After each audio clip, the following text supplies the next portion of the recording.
সমস্ত বাসি কাজ ফেলে রেখে বসে পড়লাম একদম চা নিয়ে। আজকে সংসারে আর কোনো কাজ করতে পারিনি। সকালবেলা উঠেই কিন্তু প্রচুর শরীর খারাপ, আর সারা রাত কিন্তু আমি ঘুমাতে পারিনি। এত পরিমাণে যন্ত্রণা করেছে কি বলবো। সকালবেলা উঠে কোনো দিকে না তাকিয়ে সোজা রান্নাঘরে চলে গেছি চা নিয়ে, কেননা ওষুধ খেতে হবে। আর অ্যালোপ্যাথি ওষুধ খেতে গেলেই কিন্তু প্রথমে কিছু খেয়ে তারপরে খেতে হবে। মানে কি বলবো, কিছু খেতে পাচ্ছি না, যেই খাচ্ছি সেই যন্ত্রণা শুরু হয়ে যাচ্ছে। তো সেই কারণে কিন্তু মানে কি বলবো, একটু চা খাচ্ছি, যেহেতু হালকা মতন চা। সমস্ত কাজ আবার করতে হবে, সমস্ত বাসি কাজ পড়ে রয়েছে, এদিকে ব্যবসার কাজ। আর এখন তো তোমরা জানোই যে আমার দোকানে যেতে হচ্ছে, প্রচুর চাপ, সংসারের চাপ, ব্যবসার চাপ, তারই উপরে শরীর একটার পর একটা। কয়েকদিন আগে দাঁতে যন্ত্রণা করছিল, সে খুব ভোগাভুগেছি। আবার এখন মামস হয়েছে, তার জন্য খুব ভোগাভুগছি।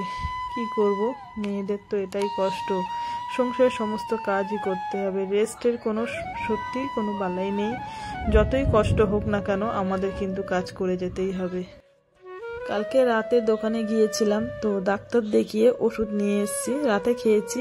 আর সত্যি কথা বলতে ওষুধের টাইমের মেয়াদ যেই পার হয়ে যাচ্ছে আবার যন্ত্রণা শুরু হয়ে যাচ্ছে।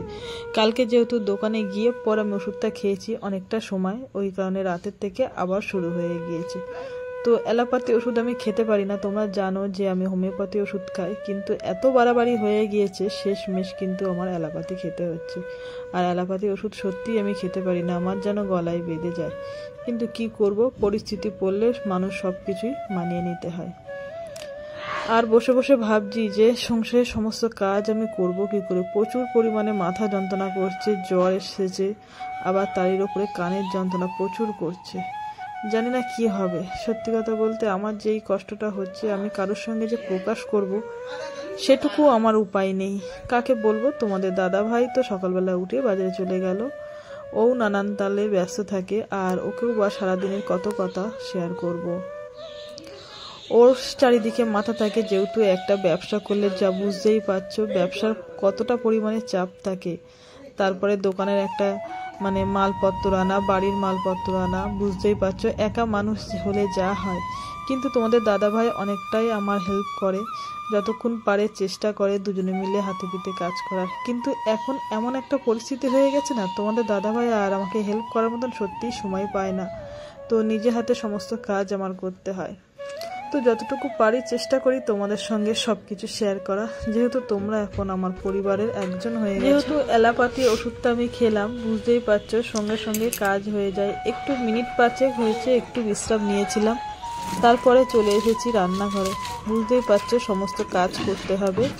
আর তোমাদের দাদা এখন বাজারে চলে গেল, তারপরে রান্না বান্না করতে হবে, সমস্ত তো বাসি কাজ পড়ে রয়েছে। যেহেতু রাত করে বাড়ি আসি, রাতে আর কোনো কাজ করা হয় না, আর বাসন কোসনও মাজা হয় না। কয়েকদিন হয়েছিল মা বাসনগুলো মেজে রেখেছিল। মা ততটা এখন আর শরীর ভালো না, যতটুকু পারে চেষ্টা করে কিছুটা হেল্প করার। কাল রাতে আর বাসন মেজে রাখতে পারিনি।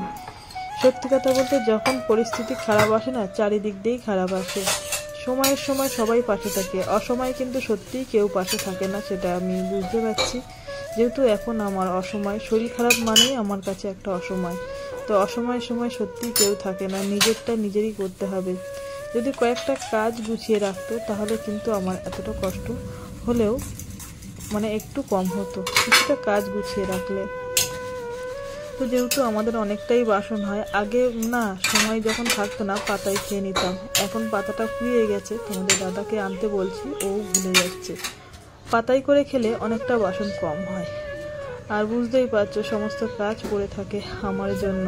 তো ভাবলাম যে আজকে এই কাজটা করব না, ওই কাজটা করব না। ওই যে মন মানে না মেয়েদের, সংসারে কাজ না করলে, চারিদিকে পাঠিয়ে থাকলে সত্যিই খুব খারাপ লাগে। আর তোমরা তো জানোই যে আমার একটু ঘরবাড়ি একটু না গোছাতে পারলে সত্যিই আমার যেন মনটা কেমন লাগে। যেহেতু ওষুধ খেয়েছি, একটু সুস্থ হয়ে গেছি, মনে হচ্ছে যেন সমস্ত কাজ যত তাড়াতাড়ি পারি চেষ্টা করব। আবার এদিকে চলে গেছি ব্যবসার কাজের জন্য মিক্সচারে মশলা করতে। যেহেতু তোমরা জানো যে চপের তরকারির জন্য আদা, পেঁয়াজ, লঙ্কা এগুলো পেস্ট করতে হয়, তো সেগুলো চলে এসেছি।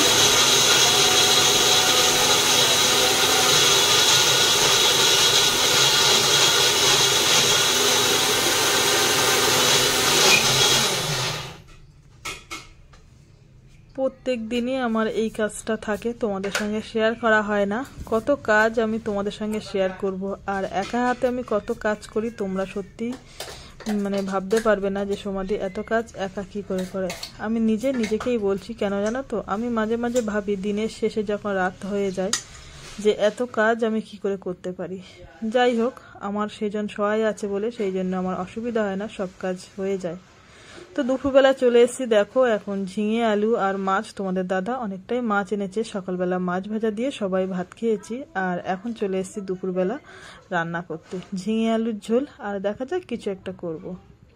তো সমস্ত কাজকর্ম গুছিয়ে এখন দোকান বেরোবো। মনে পড়লো আজকে তো পরীর স্যার আসবে, যেহেতু শুক্রবার গান করাতে। তো গত সপ্তাহে ভুলে গিয়েছিলাম চা করতে, মানে কি বলবো, এতটা তাড়াহুড়োর মধ্যে পড়ে থাকি ভুলে যাই। তো ওই জন্য আজকে কি করলাম, একদম দোকানে যাওয়ার আগেই মানে মনে পড়েছে হট করে। তো যাই হোক, চাটা বানিয়ে রেখে গেলাম। আর পরী এখন ঘুমাচ্ছে। তোমাদের দাদাভাই প্রত্যেক দিন দোকানে যাওয়ার সময় পরীকে আদর করে তারপরে দোকানে যায়। তো যাই হোক, আমার শরীরটা খারাপ থাকলেও আমি হাসি মুখে সব কিছু মানিয়ে নিয়ে দোকানে যাচ্ছি, কিছু করার নেই, দোকানে তো যেতেই হবে। তোমাদের দাদা একটু আমার সঙ্গে একটু ইয়ার্কি করছে। তো যাই হোক, এখন দোকানে বেরিয়ে পড়বো, সমস্ত জিনিসপত্র গুছিয়ে ওদিকে নেব। দোকানে যাওয়ার সময় কিছু কিছু জিনিস আবার ভুলে রেখে চলে যায়, পরে আবার ফোন করে দেওয়া হয়, বাবা আবার পাঠিয়ে দেয়। এদিকে জলের বোতল নেবো। সত্যি কথা বলতে এখন একটু ওয়েদার নরম নরম, অতটা জল লাগছে না। চারিদিকে জামা কাপড় যেগুলো থাকে সেগুলো চেষ্টা করি তুলে রেখে দেওয়া, যেহেতু কখন কি বর্ষা আসবে সত্যি বোঝা মুশকিল। এই কদিন বৃষ্টি আসছিল না, তবু আমাদের চিন্তা ছিল যে কবে বৃষ্টি আসবে। আর এখন যেই বৃষ্টি শুরু হচ্ছে, প্রত্যেক দিন চিন্তা হয় কবে বৃষ্টিটা বন্ধ হবে। সত্যি মানুষ কখন কি চায় সত্যি বুঝতে পারে না। যাই হোক, ওই কারণে সমস্ত কিছু গুছিয়ে তারপরে রেখে যাই। ভিজেগুলো ঘরে তুললাম, আর ভিজেগুলো ঘরে তুললাম না, শুকনোগুলো ঘরে তুললাম, আর ভিজেগুলো রান্নাঘরে রেখে দিলাম। কালকে আবার রোদ উঠলে ওগুলো মেলে দেওয়া হবে। তো এইসব কাজ কিন্তু আমরা সারা দুপুরবেলা বসে বসে করি, এইগুলো আর তোমাদের সঙ্গে শেয়ার করা হয় না। যাই হোক, তোমাদের দাদা লঙ্কাগুলো এনেছে, এখনো পর্যন্ত ঢেলে দেওয়া হয়নি, যেহেতু এখন বর্ষা পড়েছে, লঙ্কাগুলো প্লাস্টিকে থাকলে কিন্তু পচে যাবে। তো চলো বন্ধুরা, আজকে ভিডিওটা আমি এখানেই শেষ করছি।